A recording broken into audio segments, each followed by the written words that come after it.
இதை வாசிச்சா நல்லா இருக்கான்னு சொல்லிட்டு இப்படி இருக்கும். ஃபுல் வாய்ஸ்லேயே ப்ரொடியூஸ் பண்ண டோன் அது. புஷ்பா 2 அப்படின்னு இருக்கும்.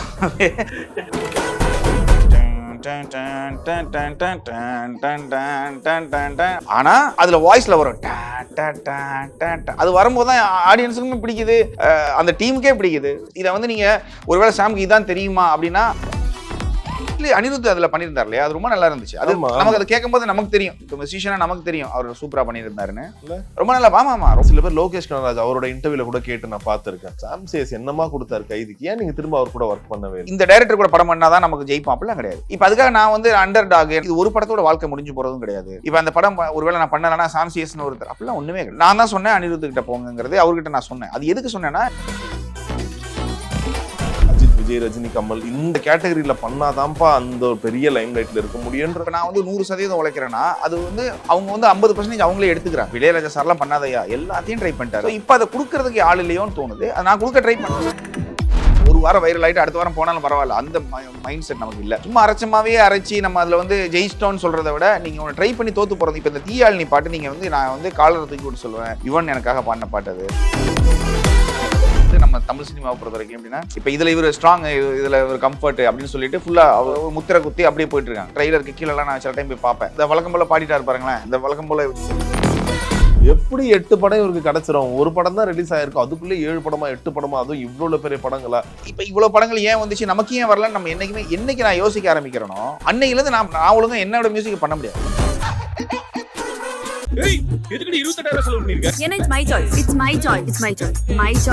உங்கள் தங்க நகையை விற்று உடனடி பணம் பெற Max Gold. Call 04445454545. No compromise. உங்க சைடுலயும் எங்க சைடுலயும். It's a GT promise. GT Holidays, South India's #1 travel brand. Hello sir, வணக்கம். வணக்கம். பயங்கரமா இருக்கீங்க, ஒரு வில் ஸ்மித் மாதிரி இருக்கீங்க பார்க்க. அந்த ஒரு கெட்டப், கண்ணாடி எல்லாமே. தேங்க்யூ. நிறைய நேரங்களில் நீங்க பண்ணக்கூடிய படங்கள் நிறைய சீரியஸான படங்கள், ரேசியான ஒரு படங்கள், ரொம்ப ஃபாஸ்டான ஸ்கிரிப்ட் இருக்கும் போது தி சூஸ் சாம் சேஸ் இது பயங்கரமா சூட் ஆகும். நீங்க எப்படி பாக்குறீங்க? என்னடா ஒரு விஷயம் நான் நல்லா பண்றேன், அதுக்குன்னு தொடர்ந்து இதே எனக்கு கொடுக்குறீங்களேன்னு ஃபீல் பண்றீங்களா, இல்ல இது ஓகே தான், எனக்கு ஒரு இந்த மாதிரி நீங்க கதை எழுதும் போது என் பேர் உங்களுக்கு வருதுன்னா ஓகே, ஏதோ ஒரு நல்ல ஒரு இடத்துல தான் நான் இருக்குன்னு நினைக்கிறீங்களா? என்ன பிரச்சனைனா, இப்ப இங்க வந்து நம்ம தமிழ் சினிமாவை பொறுத்த வரைக்கும் எப்படின்னா, இப்ப இதுல இவர் ஸ்ட்ராங், இதுல இவர் கம்ஃபர்ட் அப்படின்னு சொல்லிட்டு ஃபுல்லா அவங்க கிட்ட ஒரு முத்திரை குத்தி அப்படியே போயிட்டு இருக்காங்க. நான் பண்ற பாதி படத்தோட டைரக்டர்ஸ் வந்து அவங்க கதை எழுதும் போதே என்னுடைய சவுண்ட் ட்ராக்கே போட்டெல்லாம் எழுதியிருப்பேன்னு சொல்லுவாங்க. இதுக்கு முன்னால ரிலீஸ் ஆன ட்ராக்கு அதை போட்டு எழுதும் போது அவங்களுமே என்னன்னா, சரி இப்போ இவர் பண்ணா கரெக்டா இருக்கும் அப்படின்னு சொல்லிட்டு. ஈவன் புஷ்பா கூட எனக்கு எப்படி வந்துச்சுன்னா, அதுல இருக்கிற ரெஃபரன்ஸ் மியூசிக் வந்து என்னோட மியூசிக், அதனால ஓகே இது யார் இவரை கூப்பிடுங்க அப்படின்னு தான் நான் இதுல பண்ணேன். ஸோ ஒரு என்ன சொல்றது, இந்த மாதிரி படங்கள் வர்றதுங்கிறது எனக்கு வந்து உண்மையா சந்தோஷம் தான். நான் வருத்தமும் படலை. ஏன்னா இப்ப நம்ம லவ் படம் பண்ணணும்னு ஆசை இருக்கே தவிர இந்த மாதிரி படங்கள் பண்ணக்கூடாதுங்கிறதுலாம் இல்லை. நான் ரொம்ப இது லைக் பண்ணி பண்றேன். ஏன்னா இதுல நிறைய மியூசிக் ஸ்கோப் இருக்கும், நிறைய டயலாக்ஸ் கம்மியா இருக்கும், ஒரு இன்வெஸ்டிகேஷன் த்ரில்லரோ இதெல்லாம் பாத்தீங்கன்னா ரொம்ப ரொம்ப ரேசியா இருக்கும், மியூசிக் ரொம்ப இம்பார்ட்டன்ஸ் இருக்கும். ஸோ எனக்கு சந்தோஷம் தான் இப்படி வர்றதுங்கிறது.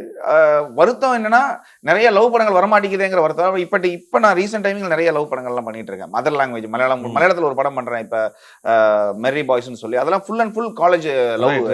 ஆமாமா. ஸோ நிறைய வருது அது பண்றேன். பட் இது நான் ரொம்ப என்ஜாய் பண்றேன் இந்த ப்ராசஸ். சில நேரங்கள்ல டைரக்டர்ஸ் வந்து என்ன பண்ணுவாங்கன்னா, கைதில மாதிரி ஒன்று போட்டீங்களா சார், ஷேட் ஸ்வால் 90s டார்க், பயங்கர எனக்கு அதே மாதிரி இப்பயும் அந்த மாதிரி தான் ரெஃபரன்ஸ் சொல்லுவாங்களா?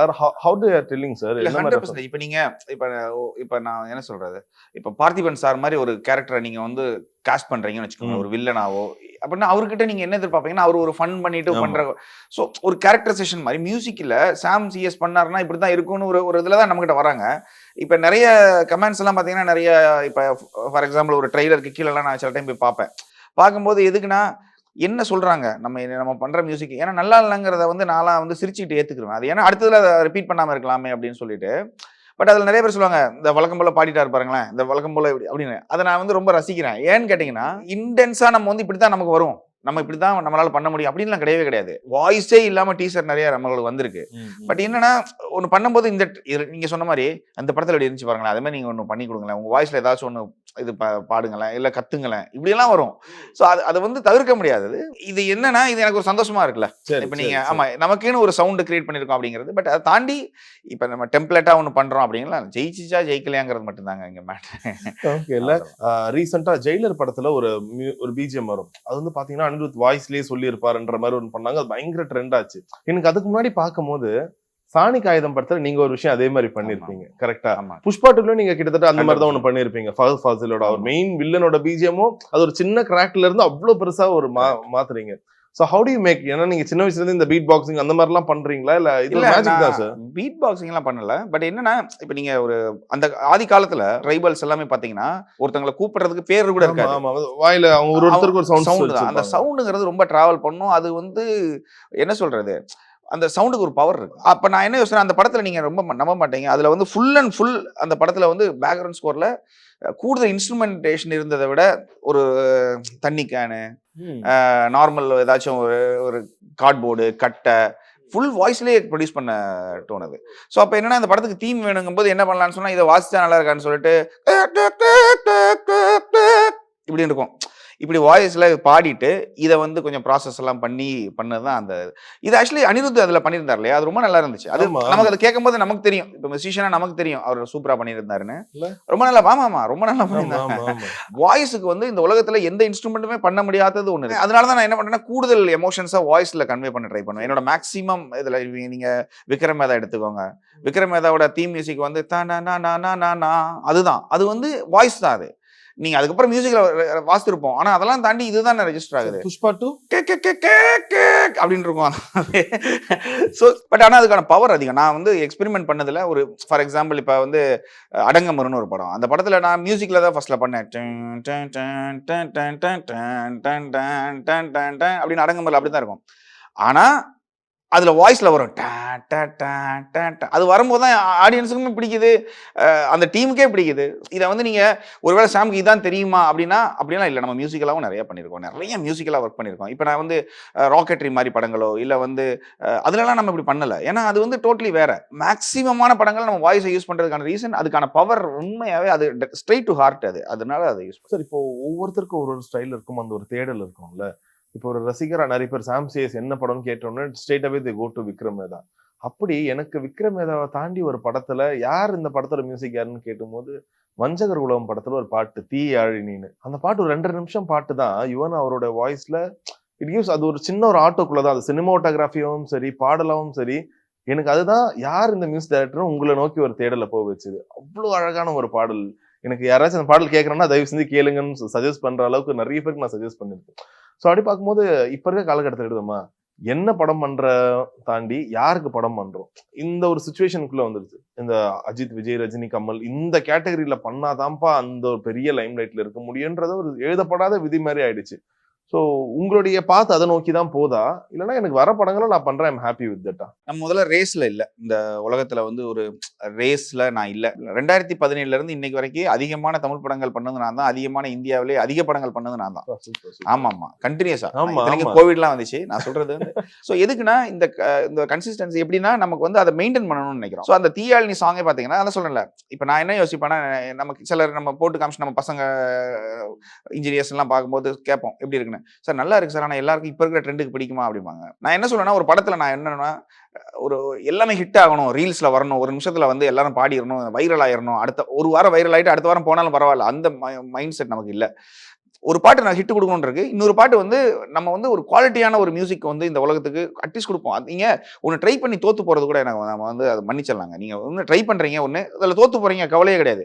சும்மா அரைச்சமாவே அரைச்சி நம்ம அதில் வந்து ஜெயிச்சிட்டோன்னு சொல்றதை விட நீங்க ஒன்று ட்ரை பண்ணி தோத்து போறது. இப்போ இந்த தீயாழினி பாட்டு நீங்க வந்து நான் வந்து காலரை தூக்கி விட்டு சொல்லுவேன், யுவன் எனக்காக பாடின பாட்டு. அது நான் ரொம்ப மனசால ரொம்ப ஃபீல் பண்ணி இப்பயுமே நான் எப்பயாவது காரில் போகும்போது அதை கேட்டேன்னா ரொம்ப ஒரு ஆத்ம திருப்தி இருக்குல்ல.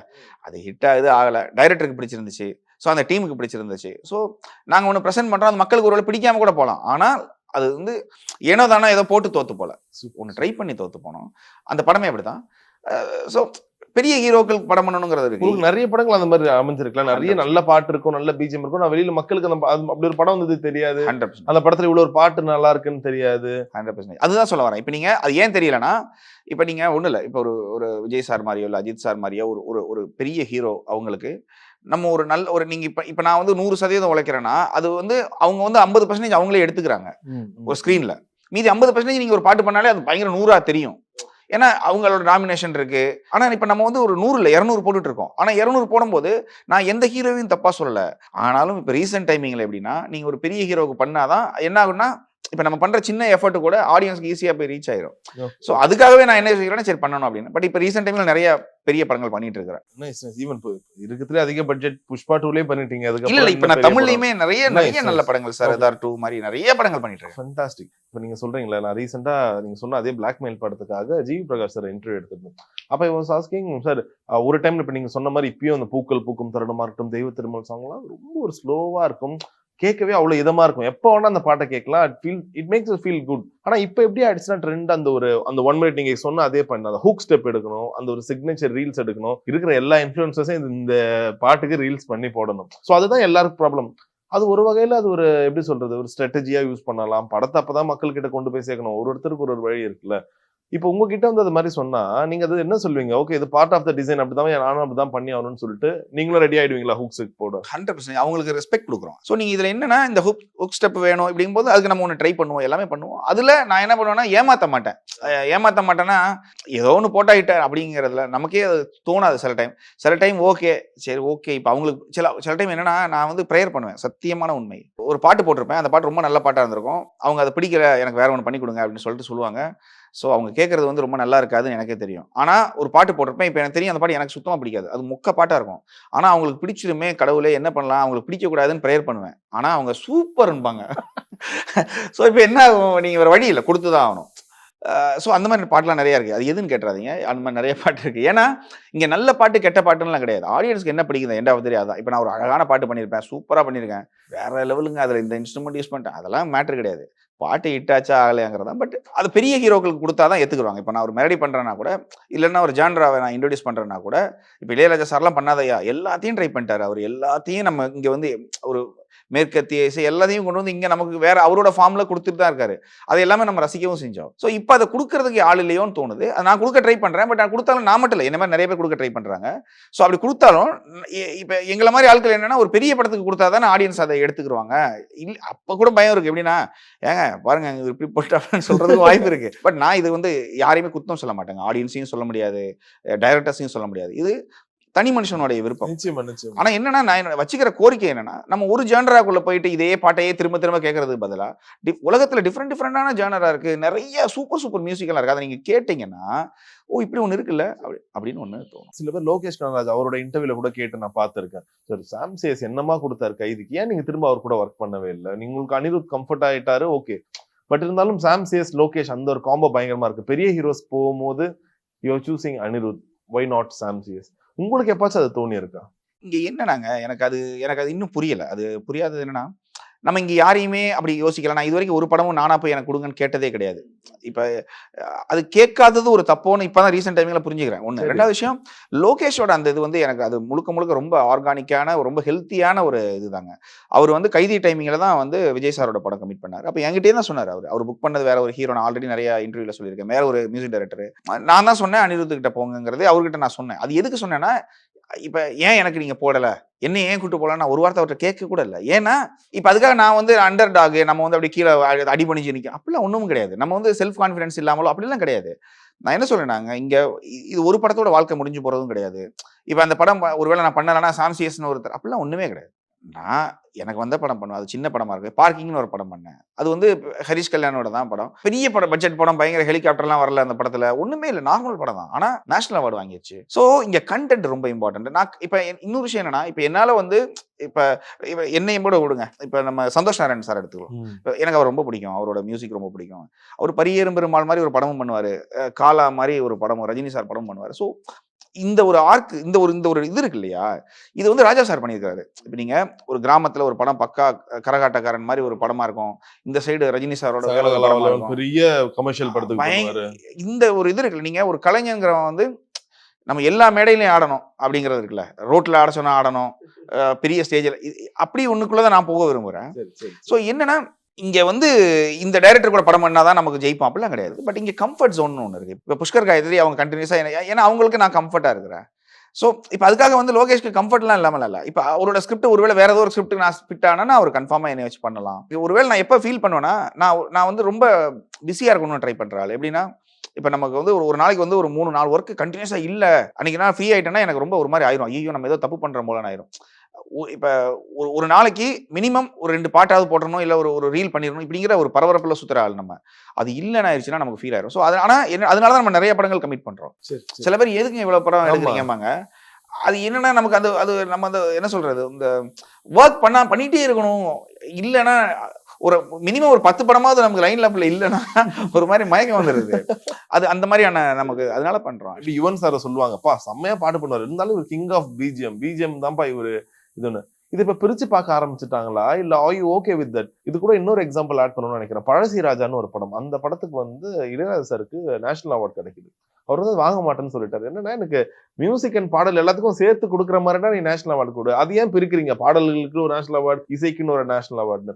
ஆனா இப்ப சில நேரங்கள் அப்படித்தானே இருக்கு, பாடல்கள் ஒரு மியூசிக் டைரக்டர் பண்ணட்டும், பிஜிஎம் சூப்பரா இருக்கணும், சாம்சிஎஸ் கொடுங்கணும் போது உங்களுக்கு எப்ப தோணி இருக்கா கொடுக்கறதா மொத்தமா கொடுத்தா அது இன்னும் நல்லா இருக்குமே, அது என்ன பாடல்கள் ஒருத்தர் பண்ணுவாரு பிஜிஎம் நான் பண்ணணும்னு தோணி இருக்கா சார்? அது எனக்கு அப்படி தோணுது இல்ல. ரீசன் என்னன்னு சொல்ற பாருங்களேன். இப்ப நம்ம வந்து இப்ப இங்க என்ன நடக்குதுன்னா, ஒரு கோடு போடுறீங்க, ரொம்ப அழகான கோடு, ரொம்ப சூப்பராக எல்லாமே ரசிச்சுட்டு இருக்காங்க. அதுக்கு பக்கத்துல இன்னொரு கோடு பெருசா போடுறீங்க, அது கோணலா கூட இருக்கலாம். ஆனால் இப்ப நீங்க ஸ்ட்ரைட்டா போட்ட சின்ன கோடுங்கிற அது சின்ன கோடு ஆயிருது. ஏன்னா பக்கத்துல ஒரு பெரிய கோடு போட்டதுனால நம்ம பாட்டு பண்றோம், ஹிட் ஆகுது, அதெல்லாமே ஓகே. அதை தாண்டி வந்து நான் பேக்ரவுண்ட் ஸ்கோருக்கும் மெனக்கிடுறேன்.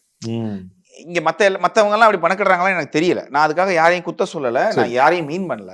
நான் என்ன பண்றேன்னா, நம்ம இப்ப அதுக்காக வந்து இப்ப நம்ம பாட்டை பத்தி பேச மாட்டாங்க, இனிமே பாட்டு மட்டும் நல்லா பண்ணுவோம், பேக்ரவுண்ட் ஸ்கோர் கொஞ்சம் கம்மி பண்ணிக்கலாம் நம்ம பண்ண முடியாது இல்லையா? இப்ப நம்ம ஒன்று பண்றோம், பாட்டெல்லாம் நல்லாவே இருக்கு, அதுக்கு பக்கத்துல இன்னொரு பெரிய கோடு போடும்போது இந்த கோடு கன்ஃபார்மா சின்னதாயிருது. ஸோ அதுதான் கான்செப்ட். சாங்கா நமக்கு நிறைய பண்ணிட்டு தான் இருக்கிறோம். வேற மியூசிக் டைரக்டர் சாங்கா பண்ணுவாங்க, நமக்கு வந்து பேக்ரவுண்ட் ஸ்கோர் மட்டும் வரும்போது கூட ஜிவியோட நிறைய படங்கள் நான் பண்ணியிருக்கேன், இமான் சார் பண்ணது கூட இடையில. ஸோ நிறைய அந்த மாதிரிலாம் பண்ணியிருக்கேன். பட் என்னன்னா அப்படி பண்றதுக்கு வந்து என்னடா நமக்கு இப்படி வந்து அப்படின்னு நான் ஃபீல் பண்ணது கிடையாது. அப்ப என்னன்னா இங்க சைக்கிள், இங்க நம்பர் 1 இருக்கிறவங்க டக்குன்னு அப்படி கீழே இறங்குவாங்க, நம்ம வேற ஒருத்தர் நம்பர் 1 வருவோம், இப்படி சுத்திக்கிட்டே இருக்கும். சைக்கிள் தான் வாழ்க்கை. ஆனா மையப்புள்ளியில நீங்க இருந்துட்டீங்கன்னா எல்லாத்தையும் இந்த சைடு ஒன்று பண்ணலாம், இந்த சைடு ஒன்று பண்ணலாம், மேல ஒரு பெரிய படம் பண்ணலாம், கீழே ஒரு சின்ன படம் பண்ணலாம். ஸோ நம்ம அப்படி இருக்க, நம்ம ஒரு கலைஞனா இருக்க விரும்புறோம். அப்புறம் என்னன்னா நம்ம ஒண்ணுமே இல்லாம இருந்து வந்தவங்க, சும்மா மியூசிக் டைரக்டர் ஆகி பெரிய அதெல்லாம் ஒண்ணும் கிடையாது. நம்ம ஒண்ணுமே இல்லாம சாதாரணமா இருந்து வந்தவங்களுக்கு இதுவே நான் ஆசீர்வதிக்கப்பட்டவனா நினைக்கிறேன். அப்படி இருக்கும்போது நம்ம வந்து நாளைக்கு ஒரு சின்ன படம் வருது, சாரி ஒரு பெரிய படமே வருது, அதுல பேக்ரவுண்ட் ஸ்கோர் மட்டும் தான் சாம் பண்ணணும்னா சந்தோஷமா ஏத்துக்கிறேன் தானே. இதுல என்ன இருக்கு, நீங்க ஒண்ணுமே இல்லாம இருந்தவன் தானே நீங்க. அப்ப இருக்கும்போது எதுக்கு இதுல வந்து அப்படி பண்ணணும்னு நினைக்கிறேன். அவ்வளவுதான். ரீசெண்டா சாயா பேங்கர் அவருக்கும் அப்படிதான் சொன்னாங்க, 6-7 படம் அவர் வச்சிருக்காரு, 8 படம் வச்சிருக்காரு. ஒரு பக்கம் அப்பா சூப்பர்ப்பா இந்த பையன் வந்த பொண்ணு எவ்வளவு படம் பண்றாங்கன்னு அதை பத்தி சந்தோஷமா இங்க யாருமே பேசல. எப்படி 8 படம் இவருக்கு கிடைச்சிரும், ஒரு படம் தான் ரிலீஸ் ஆயிருக்கும், அதுக்குள்ளே 7 படமா 8 படமா, அதுவும் இவ்வளவு பெரிய படங்களா? இப்ப நீங்க சொன்ன அதே வார்த்தைகளை எல்லாம் யூஸ் பண்ணாங்க. அவர் பிஆர் பண்றாரு, தனியா வச்சு பேரண்ட்ஸ் வச்சு பண்றாங்க, வாட் எவர் நிறைய சோசியல் மீடியால பேசுறாங்க. பட் எட் அந்த பாடல்கள் கொடுக்கும்போது மக்கள் மத்தியில எவ்வளவு ஹிட் ஆகுதோ அதை வச்சுதான் அந்த ஒரு தரத்தை பிரிக்க முடியுது. நீங்க எப்படி பாக்குறீங்க, ஒரே நேரத்துல இவ்வளவு படங்கள் பண்றதா இருக்கட்டும், இல்ல உங்களுக்கு அப்புறம் ஒரு மியூசிக் டைரக்டர் அறிமுகமாகறாரு, அவரு நிறைய படங்கள் பண்றது, does it give some insecurity ஏதாச்சும் உங்களுக்கு கொடுத்துருக்கா? அப்படி நான் கொஞ்ச நேரத்துக்கு முன்னால சொன்ன ஆன்சர் தான். நீங்க ஆட்கள் மாறிக்கிட்டே இருப்பாங்க. இப்ப நீங்க வந்து என்ன சொல்றது, இன்னைக்கு நம்பர் 1 இருக்கிறவங்க நாளைக்கு நம்பர் கீழே போயிருவாங்க, வேற ஒருத்தர் நம்பர் 10ல இருந்து ஒருத்தர் மேல வருவாங்க, புதுசா ஒருத்தவங்க வந்து 1ல வருவாங்க. ஸோ இந்த நம்பர் 1 ரேஸ்ல நம்ம இருக்கவே கூடாதுங்கிற முதல். அதனால இவங்க எப்படி வந்தாங்க, எப்படி வாங்கினாங்கிறதுக்குள்ள நான் போகவே விரும்பல. 1. 2வது சாய் அபேங்கரை பத்தி எனக்கு தெரியும். அந்த பையன் வந்து ரொம்ப நல்ல டேலண்டான பையன். ஏன்னா எனக்கு வந்து ஹென்ரி குரிலான்னு ஒருத்தர் தெரியும், அவர் எனக்கு ப்ரோக்ராம் பண்ணுறாரு, அவர் ரஹ்மானுக்குலாம் நிறைய ப்ரோக்ராம் பண்ணவர், ரொம்ப ஜென்யூனான பயங்கரமான நாலேஜபிள் பர்சன். ஸோ அவர்கிட்ட படிச்ச பையன் அந்த பையன். ஸோ அவர் மூலமா எனக்கு அந்த பையனை தெரியும், ரொம்ப நல்ல டேலண்டான பையன், அதுல எந்த டவுட்டுமே இல்லை. பட் இது இந்த ஆடியன்ஸும் மீடியாவும் பேசுறது இருக்கு இல்லையா, அவங்க அது இப்ப எனக்கே சில கமெண்ட்ஸ் பண்ணுவாங்க, சாம் நீ என்னடா இப்படி பண்ணிட்ட அப்படி இப்படின்னு கெட்ட வார்த்தைலாம் திட்டுவாங்க. நான் யோசிப்பேன், என் பசங்க சொல்லுவாங்க, சார் இந்த இவங்க யாரோ ரொம்ப கமெண்ட் கேவலமா போட்டிருக்காங்க சார் அப்படின்னா, சரி அது யாருங்க காமிங்கன்னா அது மட்டும் காமிப்பாங்க. அந்த ப்ரொஃபைலை கிளிக் பண்ணி உள்ள போனா இப்போ ஃபார் எக்ஸாம்பிள் அவங்க என்னென்ன இது வரைக்கும் என்னென்ன யாருக்கு என்னென்ன பண்ணியிருக்காங்கலாம் வரும். ஸோ வரும்போது நான் என்ன பார்ப்பேன்னா, அவர் எங்கேயாவது ஒரு இடத்துல நம்மளை ஏதாவது பாராட்டிருக்காரான்னு பார்ப்பேன். நல்லா இருக்கிறத பாராட்டலை, நான் நல்லா பண்ணும்போது பாராட்டாத ஒருத்தர் நீங்க எனக்கு கருத்து சொல்லும்போது நான் அதை ஏத்துக்கிற மாட்டேன். உண்மை அதுதான். நான் என்னுடைய பாலிசி, நான் மக்களுடைய கருத்தை வந்து அக்செப்ட் பண்ணிக்கிறோம். அதுல இப்ப சாம் நீங்க இந்த படம் கேவலமா பண்ணிட்டீங்க, நான் நல்லா உண்மையாவே நான் நல்லா பண்ணல அடிச்சு விட்டுருந்தேன்னா நான் மனசால ஏத்துக்குவேன். ஆமாங்க நான் டைமிங் பண்ணல, சரியா மன்னிச்சிடுங்க, நான் அடுத்து நல்லா பண்றேன், இதான் உண்மை. ஆனா நம்ம எஃபர்ட் ஒன்று போட்டிருக்கோம், அது உங்களுக்கு புரியல, நீங்க என்ன திட்டுறீங்கனாலும் நான் ஏத்துக்கிறேன். நம்ம உங்களுக்கு திரும்ப ஏன் அப்படி பண்ற, உனக்கு அறிவு இருக்கா அப்படிலாம் கிடையாது. ஆனா என்னன்னா, நான் சாய் அபேங்கரை வந்து எல்லாருமே இப்படி சொல்றாங்கன்னா, அவரோட படங்கள் ரிலீஸ் ஆகிட்டு இருக்குது, அவருடைய அதோட இது ஆடியன்ஸ் பார்க்க தானே போறாங்க. இவ்வளவு படம் ஏன் வந்துச்சுங்கிறதெல்லாம் மேட்டர் கிடையாது, அது அவர் என்ன பண்ணுவாருங்கிறது தான் மேட்டர். இப்ப இவ்வளவு படங்கள் ஏன் வந்துச்சு, நமக்கு ஏன் வரலன்னு நம்ம என்னைக்கு நான் யோசிக்க ஆரம்பிக்கிறேனோ அன்னையிலேருந்து நான் ஒழுங்கா என்னோட மியூசிக்கை பண்ண முடியாது. இப்போ இங்கே மியூசிக் டைரக்டர்னா எல்லாரும் என்ன நினைக்கிறாங்கன்னா பாட்டு போட தெரியணும், கம்போஸ் பண்ண தெரியணும். அது இல்லை. கம்போஸ் பண்ண தெரிகிறவங்க எல்லாம் உலகத்தில் எல்லாருமே இருக்காங்க. மியூசிக் போட தெரிஞ்சவங்களும் எல்லாம் இருக்காங்க. டைரக்ஷனுங்கிறது ஒரு டைரக்டராக இருக்கட்டும் இல்லை மியூசிக் டைரக்டராக இருக்கட்டும், இந்த டைரக்டருங்கிறது என்னன்னா பீப்புளை மேனேஜ் பண்ணுறது. இப்போ ஒரு டைரக்டர் வந்து உட்காந்துருப்பாரு, ஒரு பாட்டு போட்டு காமிப்போம். அவர் வந்து என்ன பாட்டுங்க இது, இதெல்லாம் ஒரு பாட்டா, இதுக்கு தான் என்ன கூப்பிட்டீங்களா அப்படின்னு எந்திரிச்சு போயிடுவார். நீங்கள் உடனே ஐயோ வாழ்க்கையே போச்சேன்னு உட்காரவனும் இருக்கான். ஸோ அவர் வந்து இல்லை சார் இது இப்படி நான் பண்ணியிருக்கேன், இது நீங்கள் பாருங்கள், இதை வந்து வேற ஒன்று பண்ணி தரவா அப்படின்னு அவர் உட்கார வச்சு பண்ணுறது இருக்குல்ல, இந்த மேனேஜ் பண்ணுறது இருக்குல்ல. ஸோ இதுதான் மியூசிக் டைரக்ஷன். ஸோ இந்த பசங்களுக்கு பாவம் அவங்க நல்லா மியூசிக் பண்ணுறாங்க, எல்லாமே பண்ணுறாங்க. பட் இந்த இவ்வளோ படங்கள் அவர் எப்படி மேனேஜ் பண்ணுவாருங்கிறதெல்லாம் எனக்கு அவர் மேலே ஆச்சரியமா இருக்குது. இப்போ நான் இந்த இன்டர்வியூ பார்த்துக்கிட்டு இருக்கிற எல்லா மியூசிக் டைரக்டருக்கும் நான் சொல்றதோட உண்மை என்னன்னு தெரியும். அது பயங்கரமான டாஸ்க், அதுதான் பெரிய விஷயம். அதை எப்படி ஹேண்டில் பண்ணுவாங்கிறத. பட் எனக்கு தெரிஞ்சு அவரு சாய் அபியங்கர் நல்லா தான் பண்ணிட்டு இருக்காரு. வரக்கூடிய படங்கள் இப்பெல்லாம் பெரிய படங்களா இருக்கிறதுனால ரொம்ப நல்லா பண்ணுவாருங்கிற ஒரு விக்ரம் வேதாள ஒரு வடையோட பொறுத்து வந்து நீங்க பேட்மேன் படத்துக்கு நீங்க சிம்பிளா போட்டு வச்சிருந்த மியூசிக்லாம் இவ்வளோ கேள்விப்பட்டிருக்கேன். ஸோ அப்படி பார்க்கும்போது இப்பயும் நீங்க அதை பண்றீங்களா? சம்பந்தமே இல்லாம வேற ஏதோ ஒரு ஹாலிவுட் படங்களுக்கு ஓகே இந்த சீன் மட்டும் எடுத்து இதுக்கு நான் மியூசிக் போட்டா எப்படி இருக்கும்லாம் கம்போஸ் பண்றேன். 100%. இப்போ நீங்க கடைசியா என்ன பண்ணீங்க? அது மாதிரி சர்தார் இப்ப பண்ணிருக்கேன். அது என்ன பண்ணிருக்கேன்னா, இப்போ நான் என்ன பண்ணுவேன்னா சர்தாரோட பேக்ரவுண்ட் ஸ்கோர் பண்ணிட்டு இருக்கும்போது அதோட ரீல் எடுத்து வச்சுட்டு சரி மார்க் பண்ணுவோம் முதல்ல. இப்போ எப்படின்னா, இப்போ இங்க இருந்து ஓடுறாரு, இந்த ஓடும்போது இந்த இடத்துல ஸ்டாப் ஆகுறாருன்னா அந்த இடத்துல மியூசிக் ஸ்டாப் ஆகும். ஸ்டாப் ஆயிட்டு டக்குன்னு திரும்பி பார்க்கறாருன்னா அங்க ஒரு அதிர்ச்சியா இருக்குன்னா அந்த அதிர்ச்சி மியூசிக் வேணும். இப்படின்னு நம்ம வந்து கம்போஸ் பண்ணுவோம், நோட் பண்ணுவோம். பண்ணிட்டு அடுத்தது வேணும்னா இங்கே ஹெவி கிரசண்டோ மாதிரி பயங்கரமா ஏறி போய் இங்கே மியூசிக் முடியணும். இப்படி பண்ணி வச்சுட்டு நான் என்ன பண்ணுவேன்னா இந்த விஷுவலை தூக்கி விட்டுருவேன். ஏன் தூக்கி விட்டுருவேன்னா, எனக்கு கார்த்தி வந்து ரொம்ப க்ளோஸ். அவரை நான் பார்த்துட்டு இருக்கேன், என் வீட்டு பிள்ளை மாதிரி. நம்ம படம் பார்த்துருக்கோம். எனக்கு அவரோடது வந்து இப்போ கார்த்தின்னு வந்துட்டீங்கனால ஜும்கா அந்த பண்ணுவார்ல, அதுதான் எனக்கு ஞாபகம் வரும். கைதி ஞாபகம் வரும். ஸோ நான் அவர் என்ன பண்ணுவேன்னா, நான் ஒரு கேரக்டரை தாண்டி நான் ஒரு ஹீரோவை பார்க்க ஆரம்பிச்சிருவேன். ஸோ நான் என்னன்னா என்னுடைய கிரியேட்டிவிட்டி என்ன ஆகும்னா கொஞ்சம் சுருங்க ஆரம்பிக்கும். அதுக்காக அவங்க நல்லா எடுக்காமலாம் இல்லை, அந்த படம் பிரம்மாண்டமா இருக்கு, பிரம்மாண்டமா எடுத்திருக்காங்க. நான் என்ன பண்ணுவேன்னா அதை தூக்கி விட்டு ஒரு மிஷன் இம்பாசிபிள் மாதிரி ஒரு விஷுவல் எடுத்து வைப்பேன். வைக்கும்போது என்ன ஆகுதுன்னா, இந்த விஷுவலை பார்த்தவன்லாம் உலகத்தில் இருக்கிற அத்தனை பேரும் பார்த்துருப்பான் இல்லையா? அப்போ நம்ம இன்னும் பண்ண வேண்டியது வைடா பண்ணணுங்கிற ஒரு தாட் வரும். ஸோ அந்த மியூசிக் எல்லாம் சேமா இருக்கும், அந்த விஷுவல் ஓடிக்கிட்டே இருக்கும் லூப்பில். யூடியூப்ல லூப்னு ஒரு ஆப்ஷன் இருக்குல்ல, அதில் போட்டு விட்டுரும், அது பாட்டு போயிட்டு இருக்கும். நம்ம அதுக்கு பண்ணும்போது என்னன்னா நமக்கு அது ஒரு பயங்கர ஒரு கெத்தா வரும். ஸோ அதை பண்ணிட்டு திரும்ப இந்த விஷுவல் எடுத்து நம்மளோட விஷுவல் ஆல்ரெடி இருக்கும்ல, அதை பார்த்தோம்னா பர்ஃபெக்டா இருக்கும். ஸோ இது ஒர்க் ஆகும். அப்புறம் சில டைம் வந்து சில படங்களுக்கு நான் வந்து முன்னாலே மியூசிக் பண்ணி கொடுப்பேன். பேக்ரவுண்ட் ஸ்கோர் வந்து அவங்க ஷூட் போகிறதுக்கு முன்னாலே தீம்ஸ் எல்லாம் பண்ணி கொடுக்கும்போது அப்போ வந்து நம்மகிட்ட விஷுவல்ஸ் கிடையாது. ஸோ அப்போ இந்த மாதிரி விஷுவல்ஸ் வச்சு இப்பயும் பண்ணிட்டு இருக்கேன். அது நீங்கள் இப்போ எனக்கு ஒரு லவ் சாங் பண்ண சொன்னாலே நான் வந்து எப்பயுமே கம்போஸ் பண்ணுறது வந்து தடனானோ இப்படிலாம் பண்ண மாட்டேன். எனக்கு வேர்ட்ஸ் வேணும், லிரிக்ஸ் இருந்தால் ஈஸி. அதனால தான் நான் நிறைய டம்மி லிரிக்ஸ் எழுதி நானே பண்ணுறது. கம்போஸும் பண்ணிடலாம் டப்புன்னு, அப்படி எனக்கு அப்படி தான் வருங்கிறேன். இப்போ என்னமோ ஆச்சு மனசுல அப்படின்னு ஒன்று ஆரம்பிச்சிருவோம் டப்புன்னு. அப்போ ஒரு கிட்டாரு அப்படின்னு ஆரம்பிச்சு இப்படி ஒன்றா பண்ணுவோம். ஸோ என்னன்னா இப்போ இது சொல்கிறேன்ல, இதுக்கு வந்து எனக்கு ஒரு விஷுவல் தேவைப்படுது. அப்போ நான் என்ன பண்ணுவேன், டக்குன்னு வந்து ஒரு இப்படிப்பட்ட கேரக்டர்னா என்ன படம், சரி ஓகே அப்போ டக்குன்னு எடுத்தால் இந்த கூட மேலே கூட வச்சு விஜய் சேதுபதி சார், நமக்கு இதெல்லாம் மைண்டில் இருக்குல்ல. ஸோ அந்த பாட்டெல்லாம் எடுத்து வைப்போம். விஷுவல் மட்டும் போட்டுருவீங்க, விஷுவல் மட்டும் போட்டு மியூட் பண்ணி விட்டோம்னா நம்ம பாட்டு வரும். அப்படிங்கும்போது அது ஸ்லோ மோஷனில் இருக்கும். ஸோ மைண்டில் அப்படி தானே வருது நமக்கு. ஸோ இதே மாதிரி இப்போ நீங்கள் வந்து ஒரு ஹீரோ பயங்கர ஐடி கை ரொம்ப மாடர்னா ஓகே கன் பண்ணி விஷுவல் எடுத்துவீங்க. வைக்கும்போது என்ன ஆகுதுன்னா நமக்கு வந்து அது ஈஸியா நமக்கு இது என்னோட இது இப்படித்தான் பண்ணணும்லாம் கிடையாது. சிலர்லாம் கண்ணை மூடிட்டு வேற லெவல் பண்ணுவாங்க, லெஜெண்ட்ஸ் எல்லாம் இருக்காங்க, அவங்க எல்லாம் வேற மாதிரி பண்ணுவாங்க. ஆமா நம்ம ஸ்டைல் இது. Alright sir. ஸோ இந்த கிறிஸ்மஸ் 25 ஒரு செம்ம ஸ்பெஷல் டேட். ஸோ உங்களுடைய படம் ரெட்ட தலை ரிலீஸ் ஆக போகுது. ஸோ இந்த படம் அருண்விஜய் சார் இன்டர்வியூலேயே அவர் சொல்லியிருந்தாரு, இட் வாஸ் லைக் ரொம்ப ரேசியான சின்ன படம், 2 hour படம் தான், ஆனால் பயங்கர ரேசியா இருக்க போகுதுன்னு. ஸோ எப்படி இருக்க போகுது, 2 டபுள் ஆக்ஷன்? ஸோ எவ்வளோ ஸ்பைஸ் அப் பண்ணிருக்கீங்க? அருண்விஜய் சாரோட ரொம்ப ரேப்போ இருக்கு, அவர் கூட நான் நிறைய படங்கள் ஒர்க் பண்ணிட்டேன். ஸோ ரொம்ப ஈஸியா இருக்கும் அவரோட ப்ரெசன்ஸ். ஒரு ஹீரோ இவரை ஒரு பெரிய ஹீரோவா பார்ப்பீங்களா, இல்லை ஒரு பெர்ஃபார்மரா பார்ப்பீங்களா, இல்லை ஒரு ஆக்ஷன் ஹீரோவா, இந்த மாதிரி எல்லா டைப் ஆஃப் இதுவும் அவருக்கு லவ் பண்ண சொன்னா பண்ணிடுவாரு. ரொம்ப ஜெனியூனான ஒரு ஆக்டர். ஆக்சுவலி இந்த படம் வந்து இதோட கதை ரொம்ப நல்ல கதை. இது எனக்கு வந்து திருக்குமரன் சார் சொல்லும் போதே வந்து எனக்கு அவரோட படங்கள் முன்னால மேக்கிங் ஸ்டைல் பயங்கரமா பிடிக்கும் திருக்குமரனோட. ஸோ அவரு வந்து சொல்லும், அவர் எங்க ஊருக்காரர் வேற பக்கத்துல, கம்பம், அவர் கூடலூர், நான் கம்பம். ஸோ எனக்கு தெரியும் அவருக்கு என்ன தேவைப்படுறதுங்கிறது. ஸோ இந்த படம் வந்து ஆத்மார்த்தமா ஒர்க் பண்ண படம். ரொம்ப என்ன சொல்றது, இதுல வந்து பார்க்கறதுக்கு நீங்க ட்ரெய்லரு விஷுவல்ஸ் எல்லாம் பார்க்கும்போது வந்து என்ன சொல்றது, இந்த இரும்பு கை மாயாவி மாதிரி ஒரு நான் இது படிப்போம், காமிக்ஸ் படிப்போம்ல, அப்படி ஒரு ஃபீல் கொடுக்கும். ஆனா படத்துக்குள்ள அவ்வளோ எமோஷன்ஸ் இருக்கு. ஆக்சுவலி இது படையப்பா டயலாக் தான், அதுல அதை சொன்னதை மாத்தி சொல்லலாம். அதிகமா கோவப்படுற ஆம்பளையும் அதிகமா ஆசைப்படுற பொம்பளையும் நல்லா வாழ்ந்தா இதுல என்னன்னா அப்படியே மாத்திக்கலாம். யாரா இருந்தாலும் அது ஜென்ரல் தான். அதிகமா ஆசைப்படுற ஆம்பளையா பொம்பளையா இருந்தாலும் அதிகமா கோவப்படுற ஆம்பளையா பொம்பளையா இருந்தாலும் நல்லா வாழ்ந்ததா சரித்திரமே இல்லை. அதான் இந்த படத்தோட ஒன்லை. உங்க நேரத்துக்கு மிகப்பெரிய நன்றி. Thank you so much. Thank you so much. ஏன்னா it's my choice. It's my choice. It's my choice. My choice.